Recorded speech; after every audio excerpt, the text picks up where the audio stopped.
Hello and welcome back to Rust Sweat and ADOs. Firstly, I'd like to say thank you to everyone that commented on my last video and for everyone that gave me support through my socials and directly to me. It's nice to get back on the bandwagon, so to speak. I started this channel originally purely to record my own journey with the cars and also to share some of the things that I get up to on a yearly basis, but as I mentioned in my last video, it didn't quite work out how I'd planned.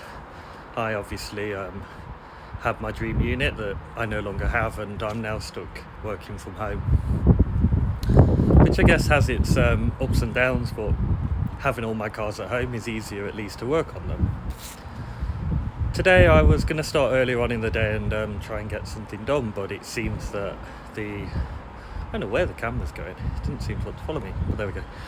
I was hoping to get something done today and do some work on some of the cars, but it rained this morning and it's only just dried up this afternoon, which is obviously one of the problems with working from home. But what I want to do is I want to move cars around into a place where I can work on them and get them in a position where I can take the wheels off and do the bits and pieces I need to. The main car that I want to focus on first is my Mark II Mondeo, although I do want a Mark II Fiesta if anybody's selling one.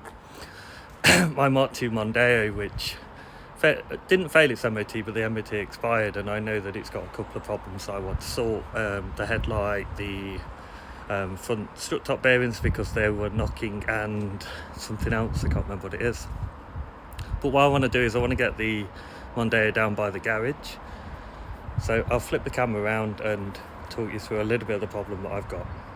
So this is where I want to put the Mark II Mondeo, but obviously the MGF is here at the moment. It's got a flat tyre and a dead battery, so my intention is to try and get this one running, and what I want to do is I want to swap the MGF with the Mark II Mondeo. Obviously the Mondeo is on the front, far out the way, and the F is down here as far away as possible. Now, it's going to be car Tetris, as you can imagine. So if I talk you through the cars that are on the road at the moment and the cars that aren't on the road, it'll give you an idea of some of the problems I face. So the Gold 106, the Peugeot Partner, the Civic and the Escort are all on the road, but the Puma and MG and Mondeo are obviously not on the road. So my plan is to move the four off the front that are on the road and park them somewhere down the road out the way, so I apologise to my neighbours, and I will park the Puma on the front. I will then move the MG out the way, and then we will obviously bring the Mondeo down the house. Now the problem with the Mondeo is it's about 1.5 inches away from the wall and the fence down here, so it does fit, it's just not a very good fit. So let's start by blowing up this tyre, because obviously I can't drive it with flat tyres, and I am going to put the battery on this and get it running.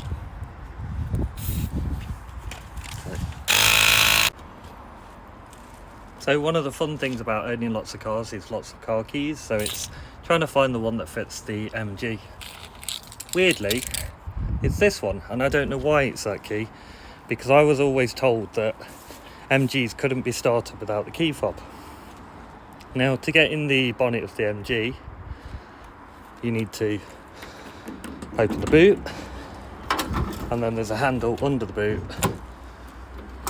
But what you do not do is you do not put the key in the boot, because if you close the boot lid down, there's no way of opening the boot unless you smash the backlights. We'll go into this MG a little bit more in detail, but the first thing I really wanted to share with you is just how vile this interior is. I don't know who spec'd this car, especially with the air conditioning, but those red seats are awful.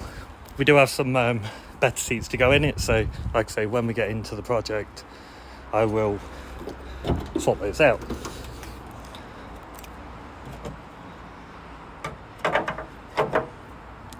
As you can see, we've already had this problem before because the jump leads are conveniently placed in the MG. Now the funny thing is, I spent the last 45 minutes looking for these jump leads, only to find that they're actually in the car that I want to start. So there you go. Joys of ownership of classic cars when you lose things.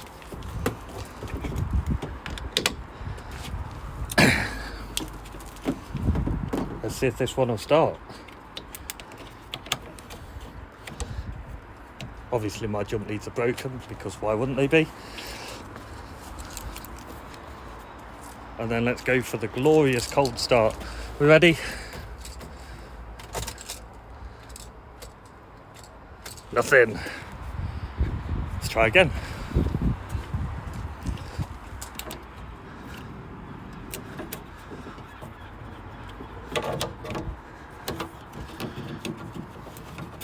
It seems my jump leads, which are broken, are the issue. Let's try it again. Ready?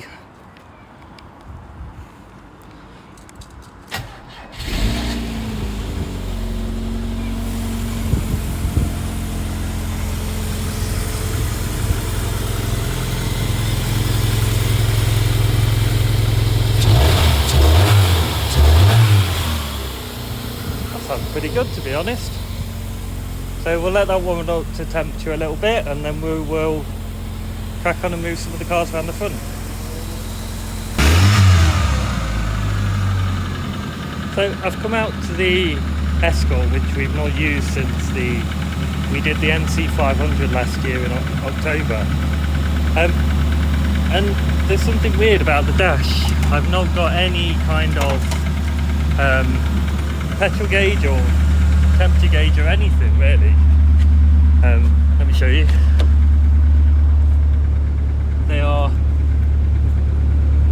well, come on camera, they are both not moving, which is weird because they should go up, but I've not got any kind of battery light on. But what I'm going to do is I'm just going to check the voltage on the battery just to make sure that it's charging. So I've got my voltmeter, put that on the negative, and obviously that one on the positive. And if we look, I have 11.7 volts.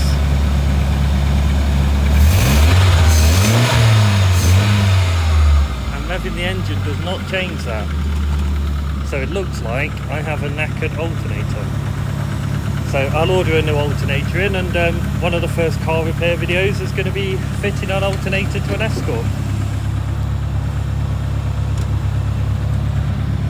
That of course is the joys of owning so many cars. They do occasionally break. Let's continue moving things around. I've put the Mondeo battery back on. I'm going to warm the glow plugs through a couple of times because this hasn't been started in quite some time. It's also growing quite nicely, which is not good. So we will warm the glow plugs up and let's see if this thing will start. Ready.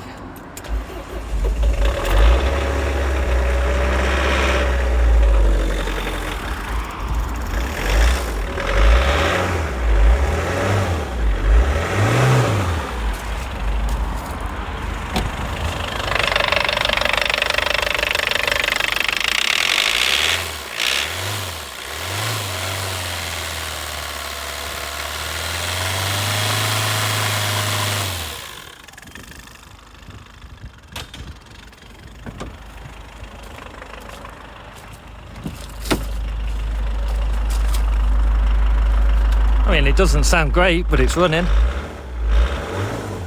Sounds like it's got a lazy injector, I'd say. But let's move this out of the way and then we can continue.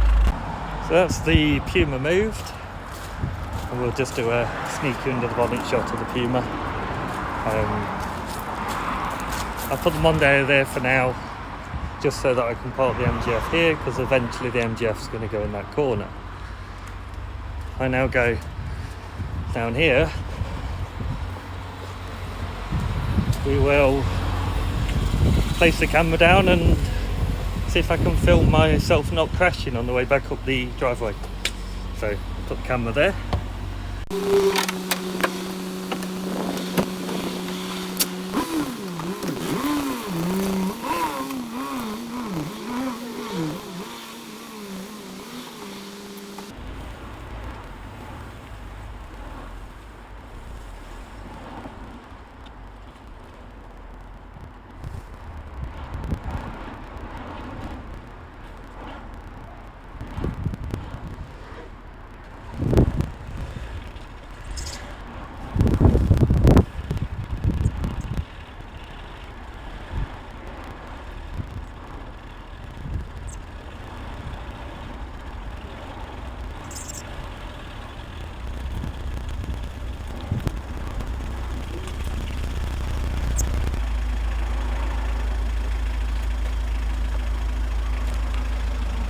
That was far more successful than I expected it to be, but there we go. So the Mondeo is now parked here.